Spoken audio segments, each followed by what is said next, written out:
Thank you everyone who is joining us live for this Oscars Q&A with Sun-Times entertainment critic Richard Roeper. I'm your producer tonight, Brian Ernst. Sorry for the delay in getting started, but we're ready to jump into all things Oscar and all things your questions. So I'm going to turn it over to Rich right now. Rich, how are you?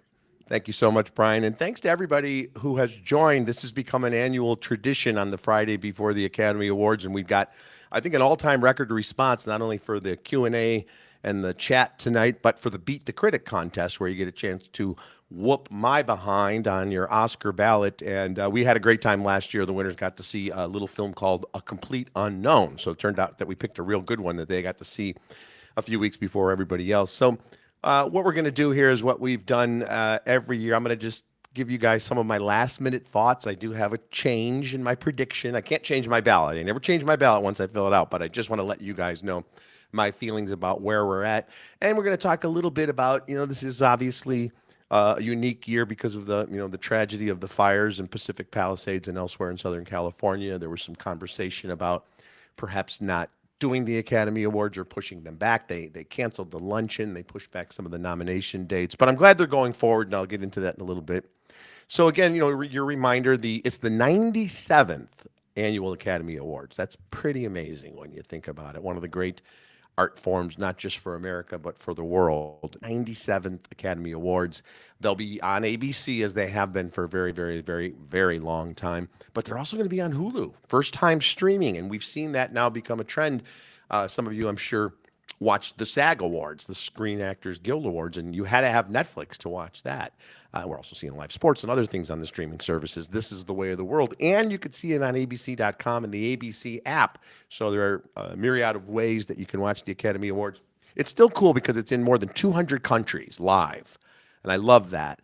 And people talk about, are the Oscars as popular as a television show as they once were? Well, all TV shows, the numbers aren't what they were in the 70s and 80s and even 90s, because back then we just had the basic networks, and then we had the advent of HBO and Showtime. Now, of course, we have dozens of streaming platforms and all kinds of different types of competitions. But the Academy Awards are still annually ranked among the top 5 non-sports programs of the year because they're live. You want to see them live. The red carpet show will start at 5:30 p.m. CST, Chicago time, of course, where I am. And then the Oscars, as I mentioned, 6 o'clock, which is an hour earlier than usual. And I love that personally because I'm, of course, writing in real time. And this means I get to finish an hour earlier. And we can make all our deadlines for the Chicago Sun-Times. Conan O'Brien will be hosting. It's interesting. It's kind of an interesting choice. I think this is out there. I don't think I'm spilling any inside beans, but I know the Academy approached John Mulaney because he's been so funny, in a bunch of different venues and actually as a presenter at awards. And he does these really cool summaries of movies and things like that. And I believe he turned them down. And I don't know if Conan was the second choice or whatever the case may be. It's interesting because Conan, who hosted the Emmys in 2002 and 2006, I want to say, has always been super funny, obviously, and super smart. But the younger Conan O'Brien, I don't think would have been a great fit to host the Oscars because he always had that kind of Ivy League, borderline smug, a little bit cynical, flippant way of doing his comedy. And he's grown like a lot of people. Hopefully we all grow over the years. And I think, he's become a more mature guy. He's still really, really funny. But I think he can do sincerity now, which I don't know if I would have believed him doing 20 years ago. And I think Conan will do a great job. As far as the Oscars moving forward and going on, at first I was thinking, I don't know how they're going to be able to do this because they're still rebuilding so many parts of Los Angeles, and that's going to take not years, but decades. But the area, you always see the area Hollywood and Highland, where the theater is at, and that fortunately did not get affected by the fires. And last month, or like maybe 6 weeks ago, the Academy said we're going to go ahead. We're going to move forward with the Academy Awards. And here's something I looked up for you guys. I wanted to share for you. There's an economic benefit for the city. And people, when they think about Hollywood and the Academy Awards, we always think about the multi-million-dollar salaries paid to actors and the big directors and the producers. But, I want to say 98% of people working in Hollywood, those are the working jobs. When you see the closing credits, of course, for movies, you see all the special effects artists and the carpenters and the drivers and the camera operators and the sound people, the editors. all those jobs. And it's the same thing with the Academy Awards. The Academy of Motion Picture Arts and Sciences said that the economic impact for them for last year's Oscars was $134 million. In other words, this is what comes to the Academy itself, because of course the TV rights go to ABC and they pay a lot of money for that. And the Academy, in addition to obviously hosting the Oscars and conducting the voting, they do Student Academy Awards. They do fellowships in screenwriting. They have archives, and there's the Governor's Awards. There's the Academy Museum of Motion Pictures.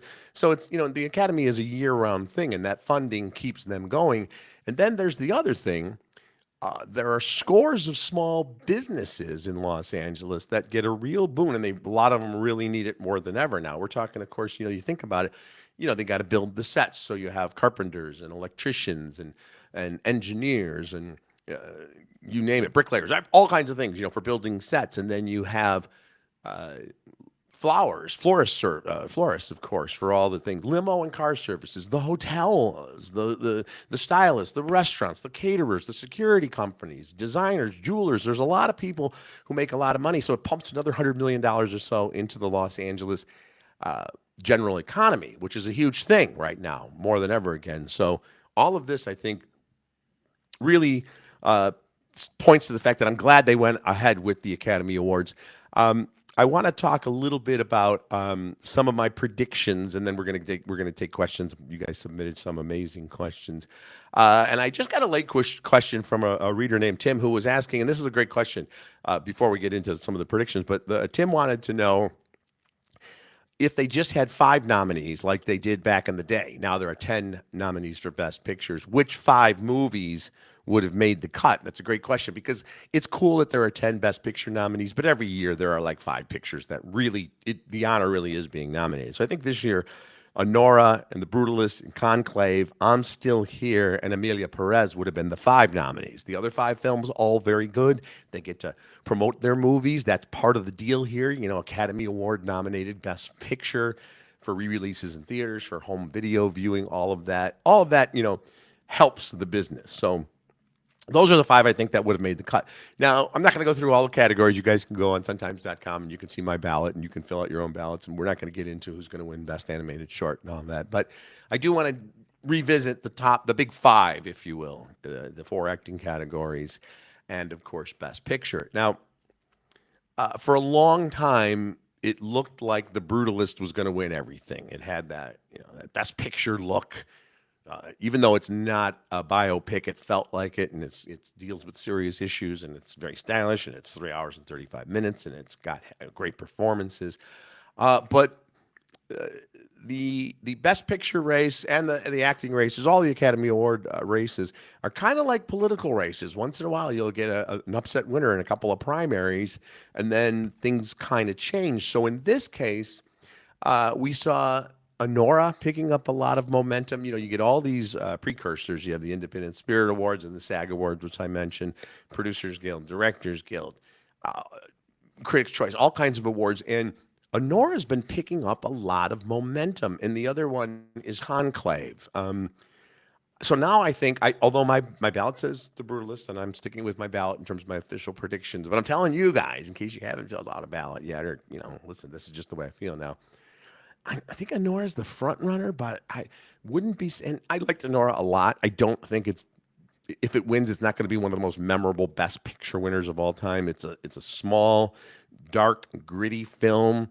The way I describe it to people who want to know what it's about, because it's about a dancer who meets this son of a Russian oligarch crime boss, and he buys her for a week essentially. But then there's the possibility of them falling in love, and it's very dark, and it's basically Pretty Woman, except for more realistic. Because if you go back and look at Pretty Woman, which is, listen, it's a classic film, and it was one of the reasons Julia Roberts became an enormous movie star, and it's a fairy tale romance. But Pretty Woman is the story of a businessman who purchased the affections and attentions and time of a young woman for a weekend. And in fact, the original script for Pretty Woman was called 3,000 because that was the amount of money that was spent. So in retrospect, a lot of people are saying, "Geez, that's kind of a dark premise." Well, it is, but It's the movie of its time. I'm not a huge fan of going back and picking apart every single movie.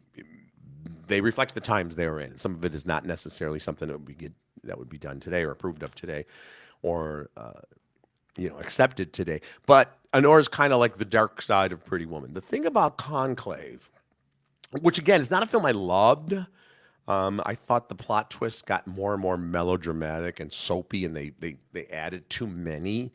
But first of all, it's an actor's film. Stanley Tucci, Isabella Rossellini, who's nominated, Ray Fiennes, who's nominated, John Lithgow, an amazing cast. And the actors branch of the Academy is still the largest branch. So actors like movies that really showcase acting and dialogue and performances, and that's certainly an actor's movie. I think more so than some of the other films. And it is, it's impressively staged. It's incredible. As you might imagine, they did not get permission from the Vatican to actually film at the Sistine Chapel and the quarters of the Pope, but they built these incredible sets on sound stages, on some of the biggest sound stages in the world in Italy. So it's the costuming and the cinematography, all of that. When you watch it, you feel like you actually are watching what they call Oscar bait, an Oscar level film. So I wouldn't be surprised if Conclave wins. In terms of the acting categories, Demi Moore's going to win for The Substance again. I love Demi Moore. It's very cool to see her getting all this critical love and awards love that she never has had in her career. Demi Moore goes all the way back. I think somebody will correct me if I'm wrong out there, but I think she was on General Hospital. I know she was on one of the soap operas, and then she was in About Last Night, which was filmed right here in Chicago, and that's I think 1986, and then became a huge box office sensation. Was in all these big buzz movies and making a lot of money, but was never considered, an actor's actor. And she does give a great performance in The Substance. I thought, like The Brutalist, The Substance kept making the same point over and over about ageism and the treatment of women in Hollywood. So there's a parallel between Demi Moore's journey in the film, but she's going to win, guys. She's won in almost every competition so far, and it's great to see Demi Moore at 62 getting this love and the respect of her peers. For Best Actor, for a long time, it looked like Adrian Brody was going to win for The Brutalist. He still might. I think he's the slight favorite. And he has won before, of course, for The Pianist, which I think does play into that. When someone's won before, sometimes the voters say, well, you know what? He's got one. And I think Timothée Chalamet is going to win for A Complete Unknown. And he's very young, but I'm so impressed by Timothée Chalamet as an actor. He's done such good work. And one of the things I loved about A Complete Unknown was that he went far beyond just an impersonation of Bob Dylan. To be frank with you, I thought Rami Malek in Bohemian Rhapsody, it did not blow me away. But when I think of, for example, Jamie Foxx in Ray, another Academy Award-winning role, or even Reese Witherspoon in Walk the Line as June Carter Cash, they became these characters. And Timothée Chalamet, I'm sure we've heard, is famously studied the guitar and the harmonica, and he doesn't just imitate Bob Dylan. I think he really captures Bob Dylan at a certain point in his career. So I think he's going to win. The sporting categories are the Sherlocks of the night more than anything else. It would be a shock if either one of these two don't win. Zoe Saldana is going to win for Emilia Perez, which I'm sure a lot of you know. There's been a lot of controversy about the film and comments made by one of the cast members that really shouldn't affect and isn't affecting people's opinions about what Zoe Saldana did. And Zoe, I love her as an actress. She's also, she's got a very winning personality. And yes, there's still a campaign aspect to doing these things. And she's been in some of the most successful franchises of all time, Guardians of the Galaxy and, of course, Avatar. But because those are so much about the special effects and the motion capture, I think the acting gets overlooked sometimes. And it's not like she's just doing voiceover animated work. She's really there physically doing all that work. But we're so dazzled by the visuals and the makeup and the special effects and all of that, that the acting, I think, it's kind of doesn't get enough attention. So this is a pure performance. She sings. She's I think the center of the film. It's a great performance. So Zoe Saldana is going to win for Emilia Perez. And then Kieran Culkin, of course, is going to win for Real Pain. Kieran Culkin having this incredible career swing lately between Succession and A Real Pain. If you haven't seen A Real Pain, it's Jesse Eisenberg's film. He wrote and directed it. And they're two cousins who basically grew up as brothers, and they make the journey to Poland. to say goodbye to a loved one, but it's really about their relationship. And Kieran Culkin definitely is playing a Kieran Culkin type. A lot of actors do that, but he's really, really good in it. So those are my five big category picks for you guys. Conclave, I think, maybe in an upset. Demi Moore, Timothy Chalamet, Zoe Saldana, and Kieran Culkin. You know what? We've got so many great questions. Brian, do you want to start loading up and telling me and giving me some of the questions people are asking? I do, and I will put your mind at ease. Demi Moore was in General Hospital, so Well, I give you a lot of credit for not only knowing that, but being okay with letting people know you know that. absolutely. Hey, listen, Uh, General Hospital had a lot of great people on there. I'm not going to lie to you. I was all into it myself back in the day. You know, Blackie Parrish, John Stamos. Let's not kid ourselves. all right, your first question here comes from Yes. Timothy V. Do you feel that the Academy Awards are becoming more international in scope? Is this good? Yes, and yes, Timothy V. Great question to start things off. They're definitely becoming more international in scope. There's that. That's absolute fact. You know, I think I want to say the first foreign language film to be nominated for an Academy Award was Grand Illusion in the late 30s, which was in French, of course. But we went decades with very few films. There was always, of course, they called it Best Foreign Language Film. Now it's like Best International Feature, but that was the category they were put in. But in just the last half decade, Timothy, we've had Roma, we've had Parasite, Minari, All Quiet on the Western Front, Past Lives, and Zone of Interest last year. And of course, we have Amelia Perez and I'm Still Here, which is in Portuguese. So you're definitely seeing audiences, I think, accepting films with subtitles. There's still some people who say, "Oh, there's subtitles." I'm not going to watch it. I can't read a movie, and I respect that. But here's my theory about this, Timothy. Too, it's because a lot of us watch various television series with closed captions. Sometimes it's because it's Peaky Blinders or something like that, or you know, it's a Guy Ritchie film, and we're like, I know it's English, but what's going on here? But when you look at the fact that, and I think this is, you know, younger viewers are maybe a little more flexible about this, but across the demographics, you know, you look at the enormous popularity of series such as Squid Game and Shogun, which are, you know, huge commercial successes, huge critical successes, and are not at all, you know, a little bit of English here and there. So I think that is also translated to the world of motion pictures. Also, a lot of the film communities, the French, Japanese cinema, Italian cinema, which have been around for a long time, but we get a chance to see a lot more of those because of streaming services. South Korea and Iran has such a vibrant film community. So I think all of that adds to the Academy Awards becoming more international in scope, and I think that's absolutely a great thing. Excellent. Our next question comes from Mary S. Why are they not performing songs at the awards? Well, Mary, that's a good question. I don't know exactly why they made this decision. There are some feel that because there's a couple of songs from Amelia Perez and there's all that controversy about the film that they didn't want to spotlight those films. I don't know that that's true. I think that they also feel like, listen, there have been some magnificent performances. I mean, how great was Ryan Gosling with I'm Just Ken? That was, to me, a show-stopping moment. He should have won an Emmy for his performance of that Oscar-nominated song. But they wanted to do something else, something different. And I think it might also be a feeling that this is going to tie in with paying tribute to rescue workers, to survivors, to firefighters. The Los Angeles Master Chorale, I know, is going to make an appearance. They're going to have musical performances. I know Cynthia Erivo and Ariana Grande are going to perform, Doja Cat, Queen Latifah, among others.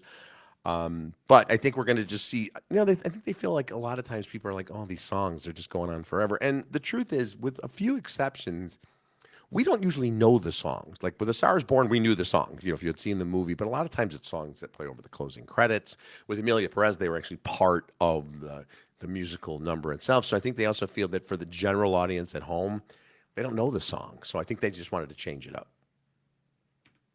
Our next question comes from Kem C. Do you think we really need a host for the Oscars?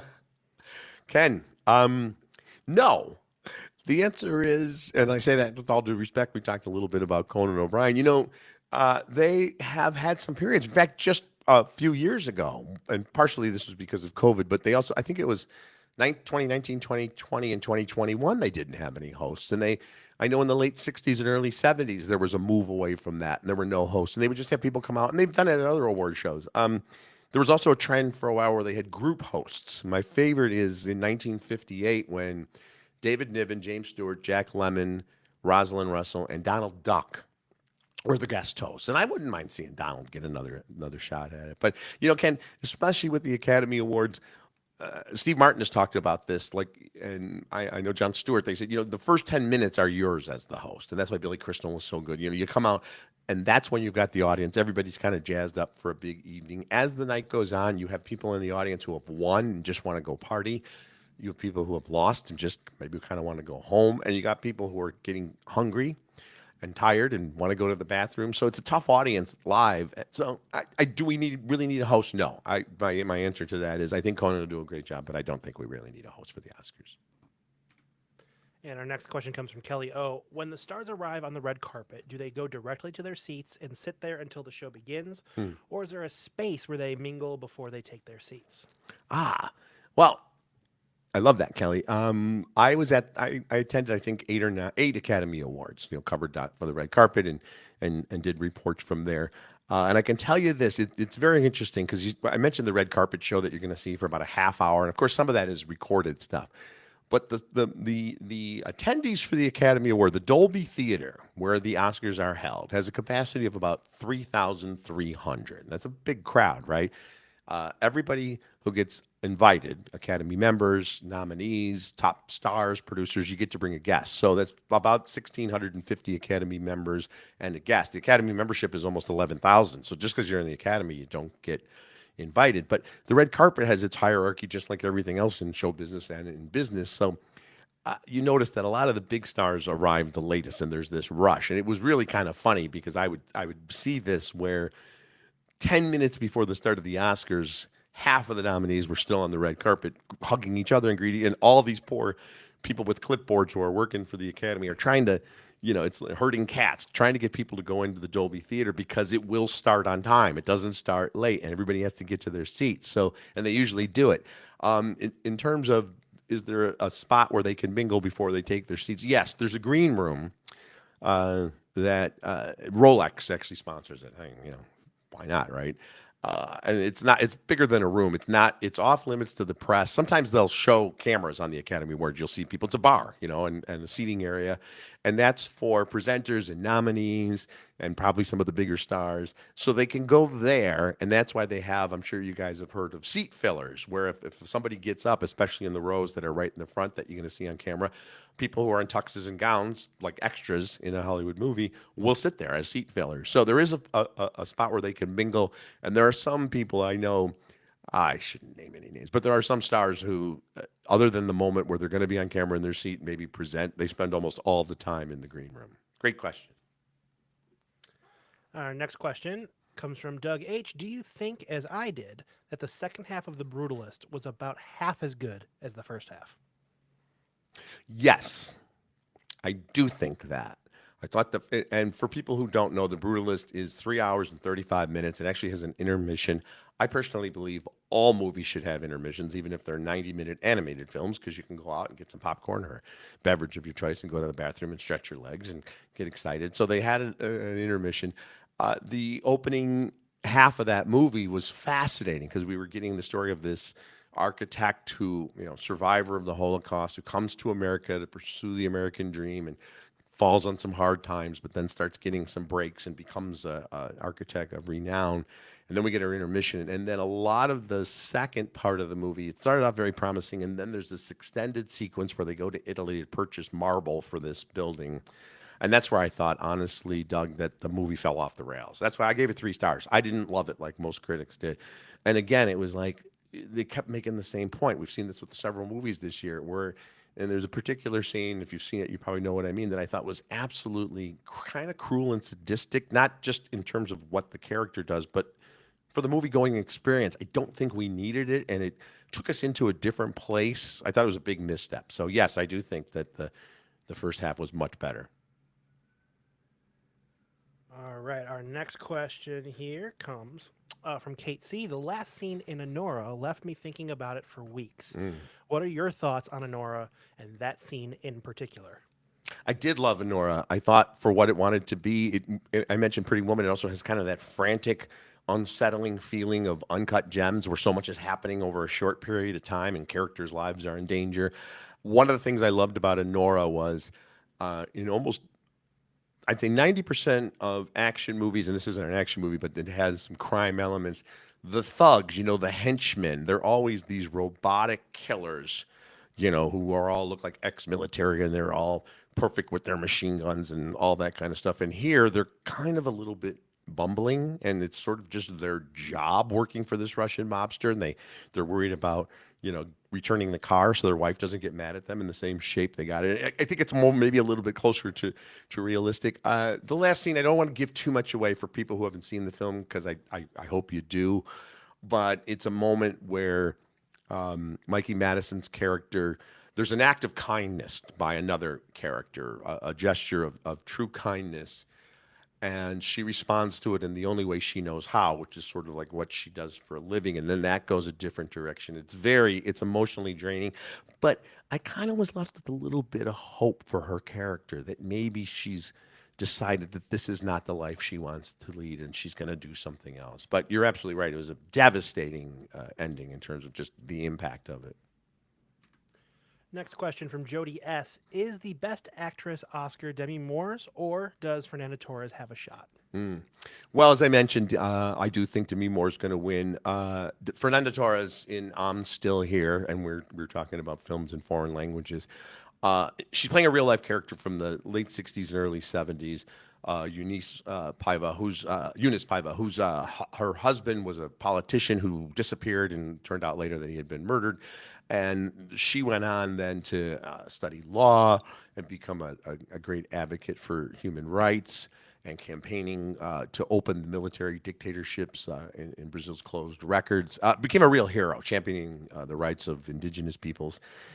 So it's a great portrayal by Fernanda Torres of a real life figure, and to me, I think it's my favorite performance. Honestly, I think maybe in any category, it does have a small shot because again, sometimes when the actors get around and the whole branch of the Academy gets around to watching all these films, they might be just blown away by her work. So I would love to see that. No slight to Demi Moore, but I'd love to see Fernanda Torres win. All right, our next question from Denise I. Should the number of actor/actress nominated be increased in each category? Yes. Yes. We mentioned at the top of the talk today that you get 10 Best Picture nominees. And every year, when we talk about actor, actress, and the supporting categories, there's always about at least 7 or 8 that deserve to be nominated. Sometimes way more than that, especially in the supporting category, because obviously there are more supporting performances than lead performances. So I love that idea, Denise. Why not expand the acting category? I think it'd be great for first of all, for the careers of the nominees. I don't think it cheapens the nominees. We're talking about hundreds and hundreds of films and more than 1,000 performances. So if you're voted as one of the top 10 nominees, why not increase it? I love that idea. All right, our next question, I believe, is a twofer here. Do you think movie theaters will exist beyond the next couple of years? From Rebecca B. And Jeff P. adds, what is your opinion on the health of the movie industry? Do you believe that fewer people attending movies in the theaters and more people streaming at home is good or bad for the industry? Well, the people who operate the theaters will tell you it's bad for the industry, and the people who run the streaming services will tell you it's good for the industry. To start with Rebecca's question about movie theaters, I think, during COVID, when almost every theater in America and really around the world closed, I think there was a legitimate question, are these theaters ever going to reopen? And some didn't, and then some did and didn't make it. What's encouraging to me, Rebecca, is that here in Chicago, and I know most of you are probably here in the area, but wherever you're at, the AMC River East in Streeterville, and there are other AMC theaters, but that's where I see a lot of my advanced screenings, Tuesday night screenings, things like that. I saw a movie called Last Breath 2 nights ago. And I was so pleased to see about a year and a half ago that they renovated every single screening room, every single theater. I think there's, I want to say 21. So they all now have those beautiful leather seats. It had that new theater smell, like a new car smell. Like they really, and that was nationwide, where the AMC chain, which is the biggest, poured a lot of money into the theater going experience. So, the Dolby sound and all of that, which tells me that they believe that there's a future there. I want to say, if you go back to the 2010s, the average domestic gross for all movies was in the 10 to 11 billion dollar range. It fell all the way down to like 2 billion in 2020, but now it's going up every year. It's still not the same, but it's gone up quite a bit. Uh, we talking about these Oscar films. It's interesting because none of these Oscar films were big hits. We had the Barbenheimer phenomenon, where they were big commercial hits and Oscar nominees. And in the case of this year's nominees, none of them were huge hits. The top 12 or 13 film, Wicked, of course, did big business, but and Dune 2 did big business. But the top 10 or 12 movies this year, in terms of gross, were animated films and franchises and sequels that people still want to see in theaters. So I think movie theaters will exist beyond the next couple of years. I remember I was going to a screening of another film on the day that Wicked opened. Lucky enough, obviously, I see those movies in advance. But the day I went to see this different screening was the first day of Wicked, and it was so cool to see, first of all, people of all ages, this great diversity of moviegoers, some of them dressed as characters, and super excited to see Wicked Part 1. Now, there was a little bit of a controversy there because then some people wanted to sing along, and I don't think you should do that unless it's specifically a sing-along event. But to Jeff's point, one of the problems in the battles between the streaming industry and the commercial theaters is that the window has closed between theatrical release, and sometimes it's only 2 weeks before it's available. So a lot of people are like, well, you know what? I'll just watch a complete unknown when it comes out on home video. And I don't, yeah, I know I'm going to have to spend $20, but that's still less than I'd have to spend if I went with a couple of, my spouse or my partner, and we got a babysitter and all that kind of stuff. So it's a double-edged sword because on the other hand, Netflix and other streaming services, they're funding movies that wouldn't get made by the traditional studios. So it's like if Netflix wants to spend, $200 million for The Irishman, and then it plays in theaters for just a week or two, and then it's on Netflix. If not for Netflix, it doesn't exist. So I'm cautiously optimistic about the future of theaters, but it's changed forever. And all I would do is say to folks, if you are going to watch at home, at least, please don't watch on your phone. Give it at least an iPad, at least, please. All right, our next set here is also another twofer from Tim V. How many movies do you watch a week? And Brenda F. How do you find the time to review all the movies that are streaming and or on cable? Well, Brenda, here's the secret. I don't review all of them because there are too many. But I'm so lucky because I've got great editors helping me out at the Sun-Times and publicists from around the world who send me advanced copies of things and alert me to things. So there's a whole process before the reviews appear in the Sun-Times, where 2 or 3 weeks beforehand, I look at, like, for example, right now I'm mapping out my schedule for March 7th and March 14th. Here's what's coming out in theaters. Here's what's coming out streaming. Here are the new series. Here are the season 3s of this or that. And then I kind of try to figure out which ones are going to be of the most interest to you guys and to me as well. And obviously in some cases it's easy. Of course I'm going to review the next Avatar movie or Wicked Part 2. But then there are a lot of smaller films. So what I do is, honestly, sometimes I give them a spin, and if I don't love them, then I'm like, well, maybe I won't review this and I won't review that. So to Tim's question, movies probably 5 a week, and then probably another 5 TV series. Documentary series are included in that. True crime documentaries, because of course that's what a lot of people are talking about. I do have to say, sometimes when I see that a new series has 10 episodes and they all have a 48-minute running time, I'm like, well, okay, that's that whole day. But that's the job, and my thing is always if it's a series, especially if it's a mystery or something like that, I gotta watch all 6 or 8 episodes because sometimes it has a great buildup and then falls apart. So that's a lot. That's the reviewing is the tip of the iceberg. It's the watching and the researching and the planning, but I still love it. Going to a screening of The Monkey, the horror movie, which I kind of like, which was basically a drive-in movie, from a Stephen King story. But it's still really fun for me to go to the theaters and, there's other critics there and then people who have, signed up to get tickets through Fandango or whatever. And I still love that movie-going experience. Our next question here comes from Nancy S. Awards aside, what was your personal favorite movie of 2024? Could have been the one you enjoyed the most and or most moved you. That's a great question because sometimes, the films we respect and admire and think are the greatest are not necessarily films that you could say you enjoyed. The Brutalist would certainly fall into that category. And even Oppenheimer. Oppenheimer is an enormously entertaining movie, but it's also a 3-hour movie about science, with great acting, but it's not necessarily something you go like, hey, let's get everybody over and watch Oppenheimer again. Uh, I loved I'm Still Here. We've talked about that. That was one of my favorite movies of the year. And there was also a movie called Small Things Like These. Small Things Like These, which stars Cillian Murphy, actually. And it's a historical drama. It's set in Ireland, and it's about the Magdalen laundries in Ireland. And it was basically like these girls' reform schools. This was a decades-long scandal, really, where young girls who'd gotten into trouble for one reason or another, were sent to what they thought were convents, but they were really kind of put into slave labor and mistreated. And it's all about how Cillian Murphy plays a regular guy who drives a truck and becomes aware of what's happening on the other side of the wall of the local church, which controls almost everything in town, and whether or not he's going to do something about it. Dark film, but also super inspirational and moving. It's called Small Things Like These, and that for whatever reason just didn't get the attention I thought it would, but it's a great film. So I would say I'm Still Here and Small Things Like These were probably my 1-2 picks for best films of 2024. Excellent. And finally, I think we just have a statement here from Okay. JNP. I don't really have a specific question. I just like you in general. Yes. That is the most fantastic response. Thank you very much. I like you too. As Sally Field once famously said when she won the Academy Award, you like me.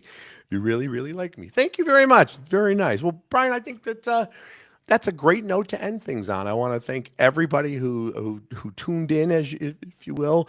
We had so many great questions. I mean, I'm telling you, honestly, my favorite batch of questions since we started doing this, and I really appreciate everybody taking the time on a Friday night, and especially those who submitted your questions. Awesome. Thank you very much. That concludes tonight's live stream. Don't forget to tune into the Oscars on Sunday, March 2nd, 6 p.m. Central. Thank you again.